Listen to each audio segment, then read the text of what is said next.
Bharat news 91 में आपका स्वागत है। इस वक्त Ayman Rizvi, social activist Ayman Rizvi Bharat news 91 के ऑफिस पर मौजूद है और भारत न्यूज़ 91 उनसे बटला हाउस पर मुरादी रोड पर जो हुए हमले पर कुछ बातचीत करना चाहता है, क्योंकि उस वक्त उस दिन Bharat news 91 out of station था, जिसकी वजह से वहां पर पहुंच नहीं पाया और थाने में काफ़ी बड़ा हंगामा हुआ। उसी बात को लेकर ऐमन रिजवी से कुछ बातचीत करते हैं। आखिर मामला क्या था और इतना बड़ा इतना कुछ हो गया, आपके कपड़े भी फटे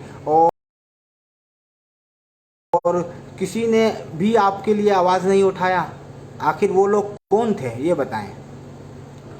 जी अस्सलाम वालेकुम। सबसे पहले मैं यही कहूँगी, अर्श वाले मेरी तौक़ीर सलामत रखना, अर्श वाले मेरी तौक़ीर सलामत रखना, ज़मीनी सभी खुदाओं से उलझ बैठी हूँ मैं। ये वाली बात 12 अगस्त की है, जब मैं अबुल फजल एक सना देवबंदी हैं जो मीम पार्टी की हैं, मैं उनसे मिलने जा रही थी और हम लोग ई रिक्शा में बैठे थे। मैं थी, हसन हैदर थे जो द नेशन वॉइस के मालिक हैं। एकदम एटीएम के दरवाजे पे ये शकील हसन खड़ा था और इसने हमें देखते ही गालियां देनी शुरू कर दी। एटीएम का दरवाजा खुला हुआ था। शकील हसन ने जैसे हमें देख के गालियां देनी शुरू करी, हसन हैदर थोड़ा आगे जाके रुका। उसने कहा रुकी रुकी, उसको मैं बताता हूँ। जब ये उतर कर गया तो शकील हसन बदतमीजी करने लगा, कहने लगा तो मेरा क्या बिगाड़ेगा। इन दोनों में कहा सुनी हो गई। जब कहा सुनी ज्यादा बढ़ गई तो मैं बीच में उतरी और मैं क्योंकि दिखाना चाहती थी कि वही शकील हसन है जो फर्जी AIMDF all India Muslim development forum के नाम से यहाँ पर ऑफिस खोल कर बैठा है। और उसने मेरा भी बहुत इस्तेमाल करा, लेकिन बाद में जब मुझे पता चला ये फर्जी आदमी है और उसकी नज़र भी मेरे पे गलत थी, मुझसे अभद्र भाषा यूज करता था, गंदी गंदी मुझसे बातें उसने कई बार करी। लेकिन मुझे ऐसा लगता था कि शायद कर्नाटक का हो सकता है इनके यहाँ ये आम बात हो, या जिस सेंस में उस बात को मैं ले रही हूँ शायद वो इस सेंस में वाली बात ना कह रहा हो। फिर जब मैंने इसके साथ इसको देखा, इसको परखा, जब उसके बारे में मालूमात करी, कर्नाटक तक के मालूमात हुई, तो मुझे पता चला ये बहुत ही गलत आदमी है और इसकी बहुत सारी बीवियां हैं। जहाँ ये जाता है इस तरह के ड्रामे करता है। तो मेरा फर्ज ये था कि मैं ओखला वालों को बताती कि देखो तुम्हारे बीच में कर्नाटक का चोर आ गया है जो फर्जी AIMDF यानी ऑल इंडिया मुस्लिम डेवलपमेंट के नाम से कह रहा है कि मैं दुनिया में मुसलमानों का उत्थान करता हूँ और 24 मुल्क जो है वो मेरे साथ हैं और 32,000 मेरे व्हाट्सएप ग्रुप हैं और मेरे साथ 40 लाख लोग हैं। वो अलग बात है कि कोई इंटरव्यू देता है या इसके पेज पे भी 150 व्यूज से ज्यादा नहीं जाते। ना मालूम 32,000 व्हाट्सएप ग्रुप कहाँ जाके मर जाते हैं, ना मालूम 40 लाख लोग कहाँ जाके मर जाते हैं। तो अगर आपको भी याद होगा, अभी कुछ दिन पहले मैंने बकराईद में एक स्कैंडल बेनकाब करा था, जिसमें अगर आपको याद हो यहाँ पे नाली साफ करने वाला जो शुएब दानिश है, मैंने उसका स्कैंडल बेनकाब करा था जो कांग्रेस का था। और मैंने बताया था किस तरह इसने कुर्बानी में घोटाला करा, किस तरह। ये मैंने इल्जाम नहीं लगाया थाने के बाहर, आप देखिए थाने में बात पहुंची, 40-50 औरतें पहुंची जिनके हिस्से नहीं हुए। एक ईरानी NGO थी जिसने 150 हिस्सों के पैसे दिए थे, शुएब दानिश का जो आदमी था, और वहां पर वो पैसे नहीं पहुंचे थे। तो जब मैंने ये वाला बेनकाब करा तो उसके बाद ये जो काउंसलर था जो मेरा जान का दुश्मन बन गया, इसने मुझे जान से मारने की धमकी दी, मेरे पर प्रेस कॉन्फ्रेंस करी। इवन अजीम डेरी पर जो है कांग्रेस की पकड़ अच्छी है और अजीम डेरी का एक चवन्नी चोर दोगला आदमी जो मेरे नाम पर रोटियां सेकता है। ये बताएं, आप एलिगेशन कैसे लगा सकते हैं? शुएब दानिश जो काउंसिलर जो है उस पर एलिगेशन कैसे लगा सकते हैं? आप ये बताइए, दावे के साथ कैसे कह सकती हैं कि आप वो भी इन्वॉल्व थे इन चीज़ों में? जब मैंने वाला स्कैम करा उसके बाद लगातार मेरे पे फॉलो होना लगा। मुझे लड़के बीच बीच में मिलते, धमकियां देते। अजीम डेरी वाले कहते हैं यहाँ पर आकर दिखा, हम तुझे जान से मार देंगे। और तू क्या सोचती है कि तू अमानत पे बोलती है, तूने अमानत को बेनकाब कराया, तू अमानत को कहती है अमानत तुझे छोड़ देगा, लेकिन हमारा जो हमारे पास जो पावर है, हमारे पास बहुत असला है, हमारे पास बहुत लड़के हैं, हम तुझे नहीं छोड़ेंगे। तो लगातार बकराईद के बाद मुझे टारगेट करा जा रहा था। और जिस तरह 22-12 जो अगस्त में आप देखिए मैं जा रही थी और जिस तरह ये एकदम से गाली देना शुरू करता है और देने के बाद एकदम अजीम डेरी पर मेरे खिलाफ पोस्ट डालनी शुरू हो जाती है। आप भी जानते होंगे, मैं उसका नाम लेके मुझे समझ में नहीं आ रही है कि उसका नाम लो, कांग्रेस का बंदा है। उसके बाद ये देखिए कि इतने जबरदस्त मेरे पे हमला हुआ। उस शकील हसन ने मेरे कपड़े फाड़े, मुझे गलत टच करा, उसने मुझे गालियां दी, मतलब मुझे हर तरह से उसने हरेस करा और मेरा जो मोबाइल है उसने तोड़ दिया। मोबाइल तोड़ने के बाद वहां पर कागजी मर्द, जितने दस्तावेजी मर्द थे वो खड़े हुए थे। दस्तावेजी मर्द सिर्फ वो वाले मर्द थे जो आधार कार्ड में अपना जेंडर लिखते हैं, हाँ हम मर्द हैं, जो पासपोर्ट में लिखते हैं हाँ हम मर्द हैं। वो मर्द वहां पर 150-200 जमा हो गए, लेकिन किसी सिंगल मर्द ने भी मेरी मदद नहीं की। कोई मर्द आगे नहीं आया कि शकील हसन को पकड़ता और उसके 5 गुर्गे जो थे उनको पकड़ता और कहता कि तुम क्यों मार रहे हो। हमने 100 नंबर पर पुलिस बुलाई, पुलिस आधा 1 घंटे लेट आई।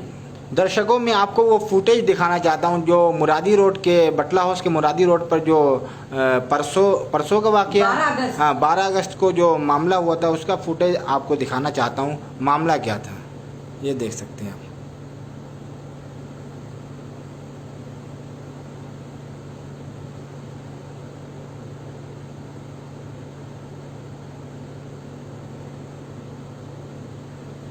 इसमें साफ नजर आ रहा है कि ये मेरा मोबाइल तोड़ रहा है, मेरे साथ छीनाझपटी कर रहा है, मेरे कपड़े फाड़ रहा है।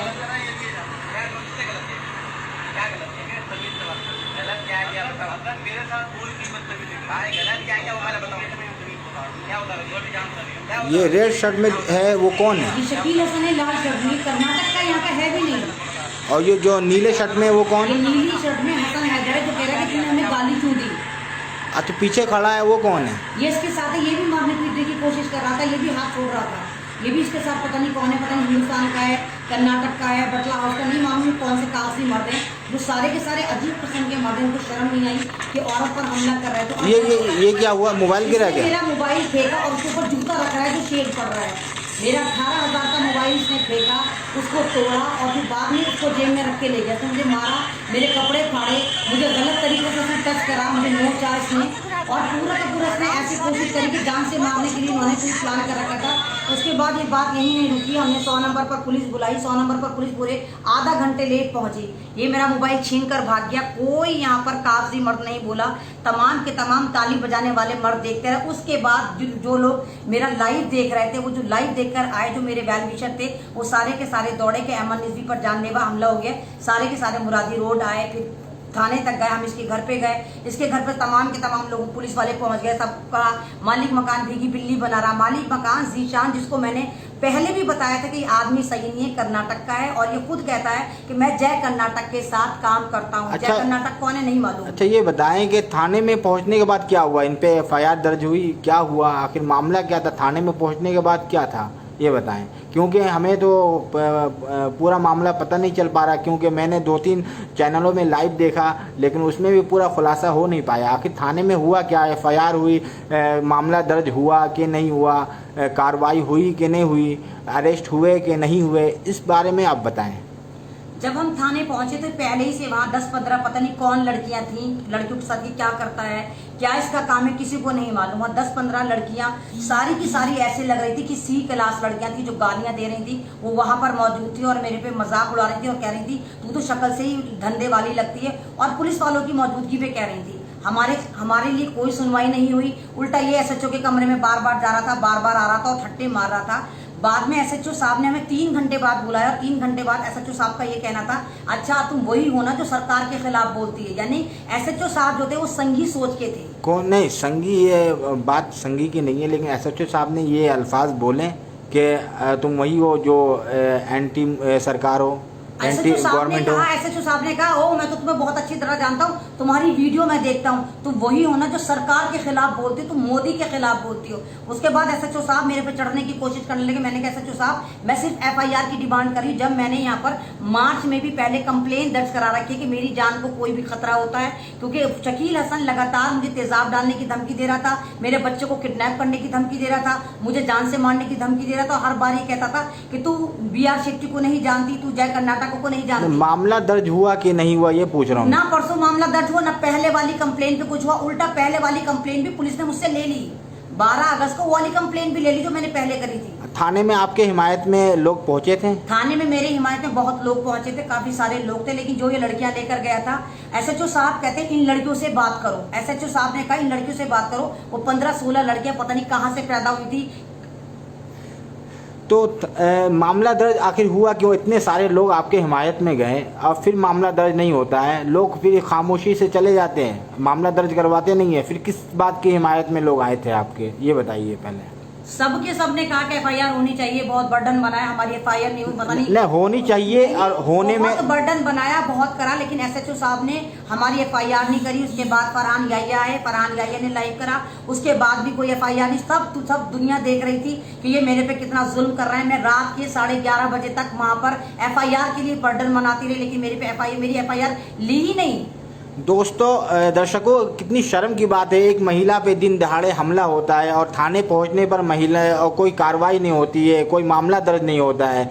तो ये बहुत ही अपने आप में शर्म की बात है क्योंकि इस देश में जो है जहाँ पर ये नारे लगते हैं कि बेटी बचाओ बेटी पढ़ाओ, वहाँ पर बेटियों के साथ और माओं के साथ ये सलूक किया जा रहा है। दर्शकों, आप लोग इस वीडियो को ज़्यादा से ज़्यादा शेयर करें और अयमन रिजवी को इंसाफ मिलना चाहिए और जो भी इनमें शरीक है, जो भी इनमें इन्वॉल्व है, उन लोगों को वो लोग अरेस्ट होना चाहिए और उन पर कार्रवाई होनी चाहिए क्योंकि ये मामला छोटा मोटा मामला नहीं है। क्योंकि दिन दहाड़े इन पे हमला हुआ, इनके मोबाइल तोड़े गए हैं और ये काफ़ी मायूस दिखाई दे रही है। वही जो थाने में थी, मैं रात जो अयमन रिजवी बेबाकी से अपनी बात रखती थी, आज वो अयमन रिजवी बिल्कुल मायूस दिखाई दे रही है। आप धमकी दे रहा है, इसका मोबाइल छीन लिया है, अभी लाइव नहीं कर सकती। आप स्क्रीन पर देख सकते हैं और इनके मोबाइल छीन लिया गया, ये देख सकते हैं आप। इनकी चेहरे पे बिल्कुल मायूसी साफ दिखाई दे रही है। दर्शकों, आप इस वीडियो को शेयर करें,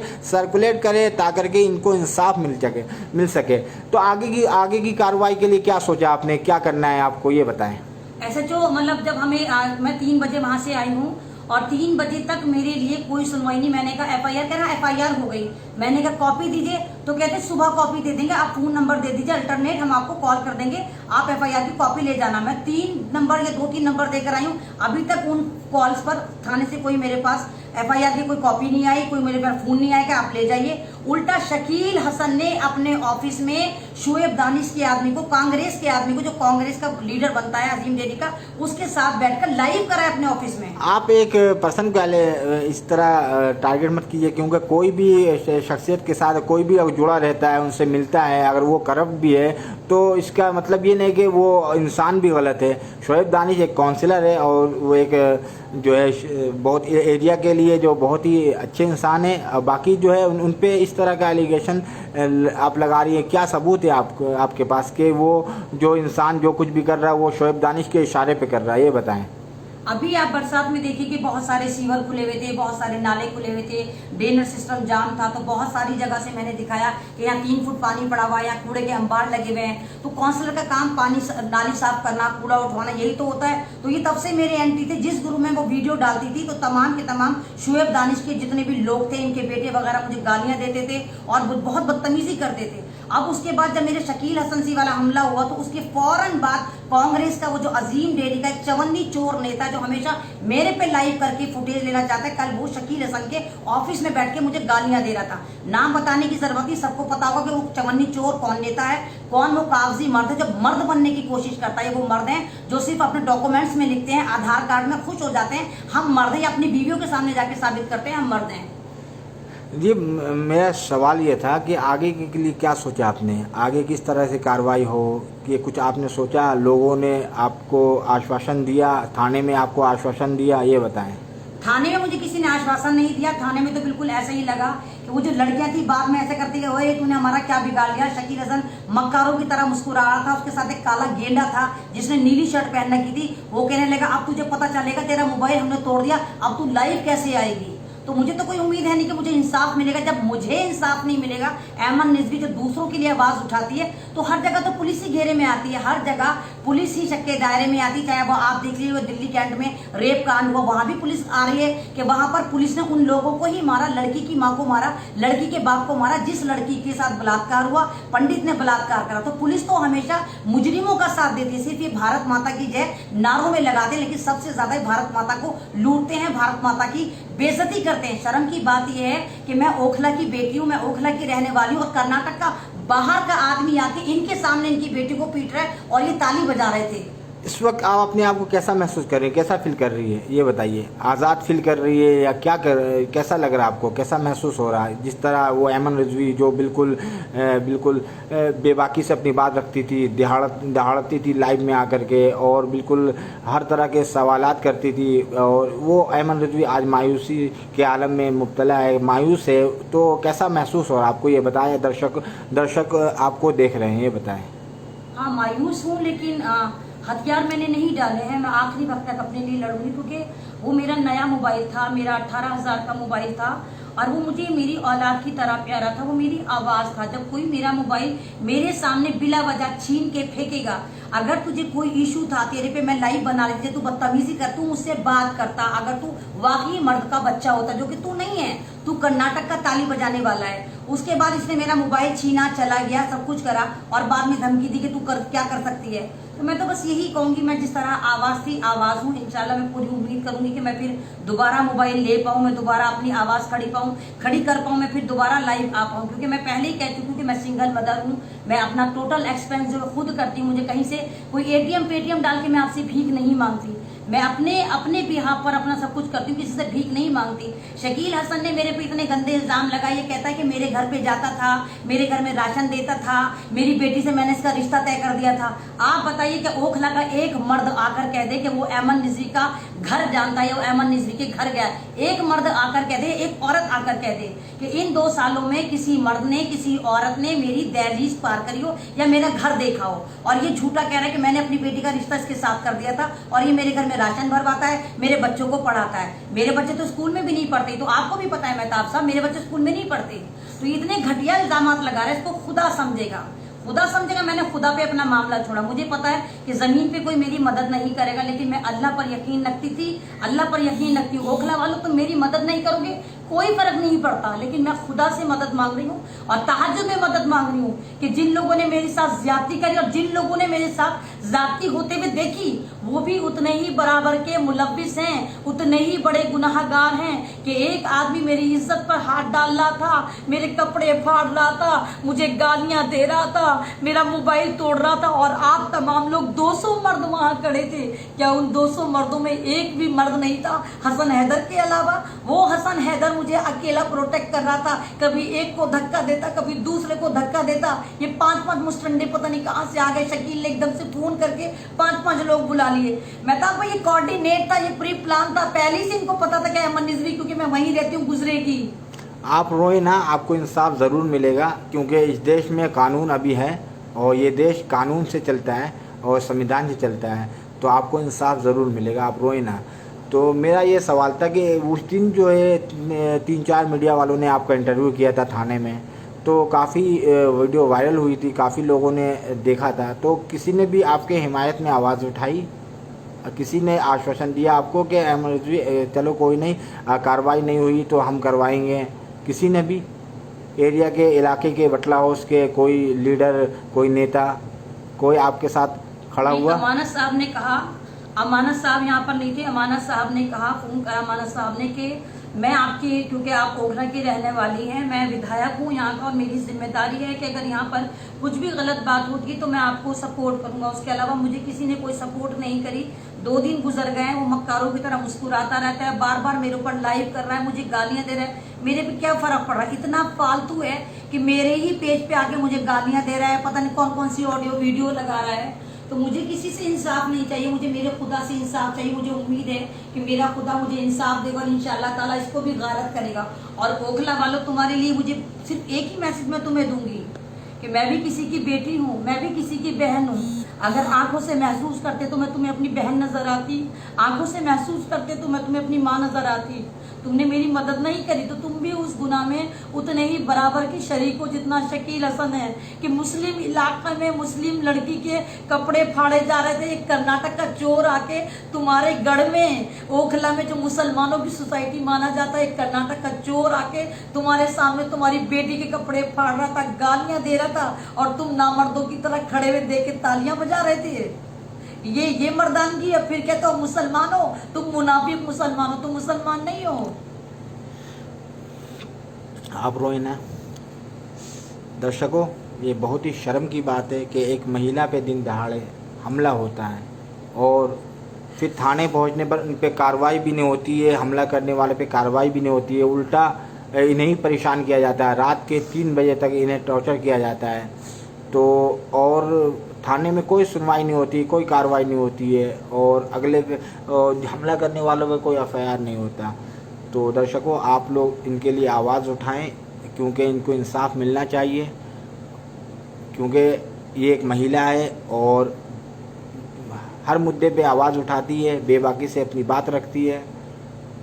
दूसरों के लिए आवाज़ उठाती है। आज इन पे खुद पे ये मुसीबत आई अजीम है। डेयरी वाले तेजाब फेंकने की कह रहे हैं, अभी भी मिले लड़के के तेजाब फेंका जाएगा। क्या? अजीम डेयरी वाले तेजाब फेंकने को कह रहे हैं, जो शकील हसन के साथ मिला हुआ है एक कांग्रेस का नेता, वो कह रहा है तेरे पे तेजाब फेंकेंगे, तुझे बताएंगे तू कैसे कांग्रेस के खिलाफ बोल रही है। अजीम डेयरी वाले पूरे एरिया को आप पूरे नहीं कह नहीं सकते। ये देखिए पूरे एरिया जो अजीम डेयरी के कुछ लोग हो सकते हैं, सूप वाले मुझे फोन करके टॉर्चर करते हैं। एक कुछ लोग हो सकते हैं, पूरे एरिया को टारगेट नहीं किया जा सकता। जो बहुत सारे लोग हैं जो शरीफ है, वो मेरे लिए आ गया है। किसी अजीम डेयरी वाले ने करा कमेंट कि हम अजीम डेयरी के अहमद निज़वी हम तुम्हारे साथ हैं। चचा सूप वाले वो शमीम साहब फोन कर करके मुझे अरेस्ट करते हैं, अहमद निज़वी तुम्हारे पे वो कार्रवाई करेगा, वो तुम्हारे पे तेजाब फेंकने आ रहा है, वो तुम्हें चाकू मारने आ रहा है। कोई ऐसे तेजाब फेंक देगा? इस देश में कानून जिंदा है, अभी संविधान है, अभी ये देश कानून और संविधान से चलता है।